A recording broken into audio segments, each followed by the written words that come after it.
कंस आ गया और जवाब दिया, बहन पालकी में बैठ करके कब तक चलोगी?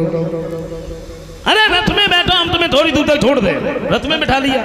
कंस बातें करता हुआ जा रहा, बहन तुम अपनी ससुराल को जा रही हो और वहां जाने के बाद में तुमसे कोई कुछ कहे तुम दबना नहीं, कह देना कि मैं कंस की बहन हूं, होगा सो देखा जाएगा, मैं तुम्हें दुखी देखना नहीं चाहता। आगे बढ़ता हुआ जा रहा है, लेकिन तब तक आकाशवाणी हुई, देवताओं ने आवाज लगाई, जवाब दिया कंठना।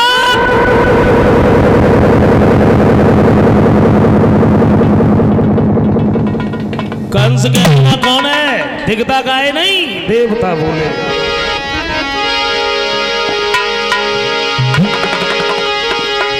ओ कंस कंस मत फूल बहुत, ये फूल धूल मिल जाएगा। देवकी के आठवां बालक होगा, तुझको मारी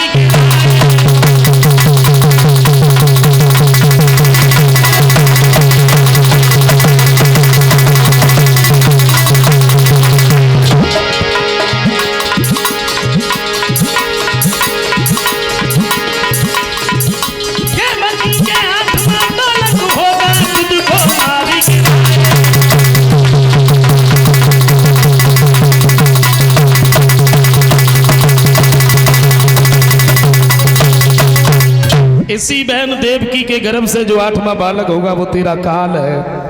दुनिया की कोई भी शक्ति तुझे नहीं बचा सकती। और जैसे ही इतने शब्द सुने कंस ने तो एकदम से तलवार निकाल ली, देवकी के केसों को पकड़ करके जमीन पर खींच लिया। वसुदेव ने देखा, भाग के सामने पहुंच गए, कंस क्या कर रहे? जवाब दिया, बहनों साहब दिख नहीं रहा है? तो ये तुम्हारी बहन है, तुम अपनी बहन को मार रहे हो, तो क्या करे मैं मर जाऊं? बोले तुम्हें हो क्या गया है?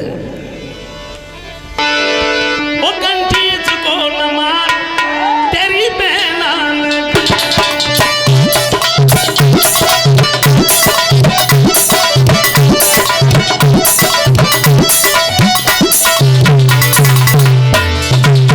बोले याद करो पुरानी,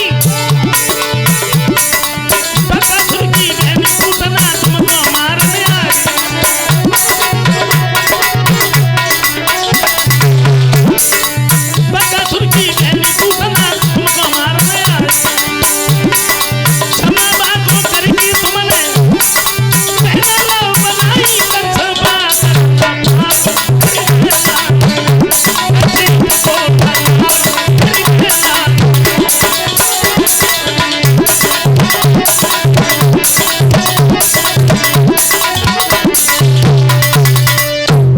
जवाब दिया है, तुम हमें ये बताओ, तुम्हें तुम्हारी बहन से डर है या इसकी संतान से?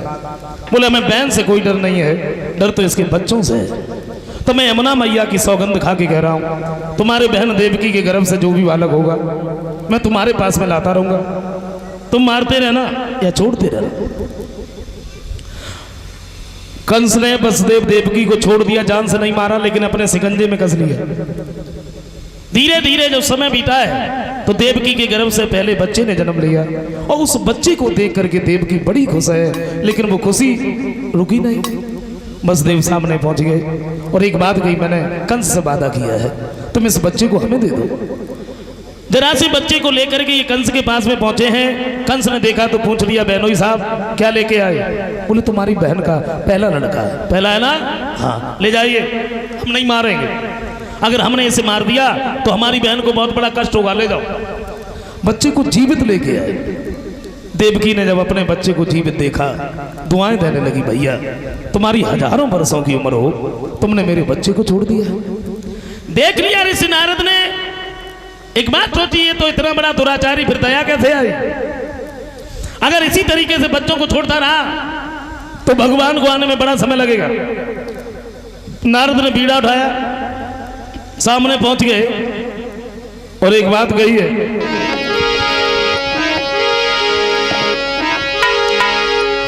क्या देवकी के गर्भ से भी कोई बालक नहीं हुआ? कंस कहने लगा, बाबा नारद थोड़ी देर पहले आ जाते, हम आपको दिखा भी देते। बहनों हिसाब लेके आए, मैंने मारा नहीं। क्यों नहीं मारा? तुम्हें तो मालूम है किसी के ऊपर हाथ ही नहीं उठता। तो नारद कहते लगता तो ऐसा। तो नारद बोले, ये कंस राज बस मन मेरा ये कई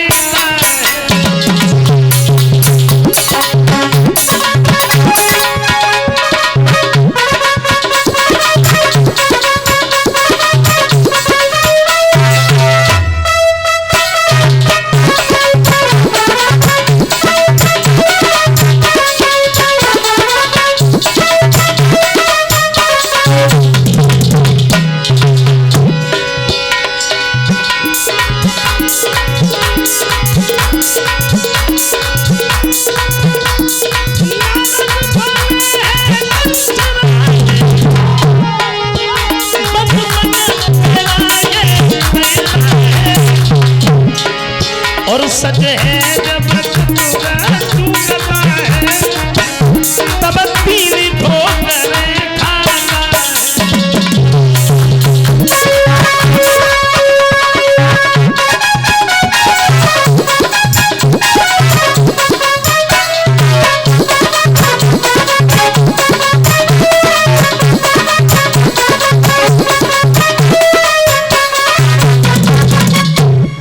जवाब दिया है। ऋषि नारद ने कमल के पुष्प को हाथ में उठाया और इधर से उधर उधर से इधर उसकी एक एक पंखुड़ियों को गिनवाया।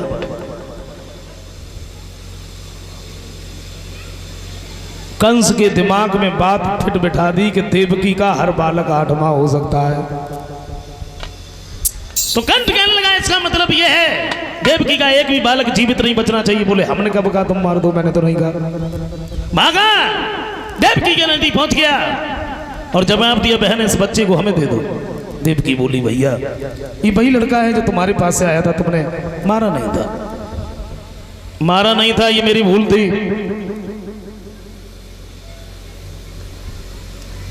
मारा नहीं था, ये मेरी भूल थी।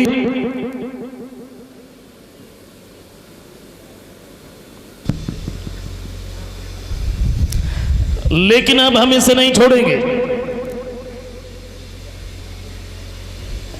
पैर पकड़ के घुमा के चट्टान में मार दिया। मांस के चिथड़े चिथड़े उड़ गए। देवकी बैठी की बैठी रह गई। और कंस ने एक नहीं दो नहीं बल्कि देवकी के 6 बालकों को मार दिया। 7वें गर्भ में बलराम चले। भगवान की लीला हुई है, देवकी के गर्भ से निकाल करके रोहिणी के गर्भ में प्रवेश कर दिया। इधर ये खबर फैल गई कि देवकी का 7वां गर्भ खंडित हो गया। 8वें गर्भ में भगवान चले। कंस कहने लगा सिपाहियों हमारे बहन बहनों को पकड़ करके जेल खाने में डाल दो, हथकड़ी बेड़ियां लगा दो, फाटक बंद कर दो। जिस जगह पर 1-1 2-2 पहरेदार खड़े होते 10-10 20-20 लग जाओ, क्योंकि हमारा काल पैदा होने वाला है। अगर हमारा काल पैदा हो जाए सूचना देने के लिए मत बैठे रहना। क्या कहा मैंने? मार देना।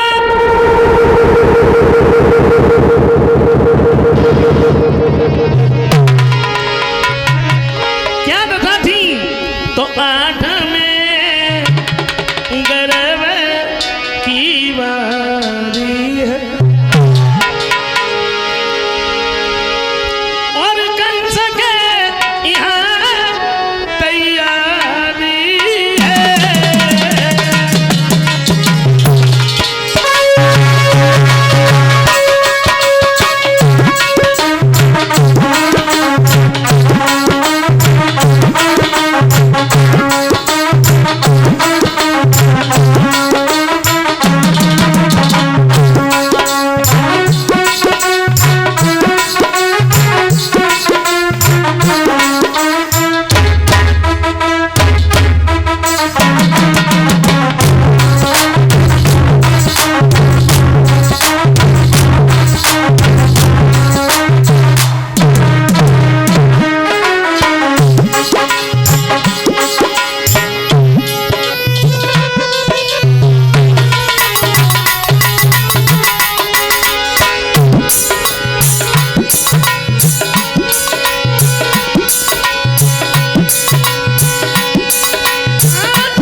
हथकड़ी बेड़ियां लगी हैं, फाटक बंद है, पहरेदार खड़े हैं।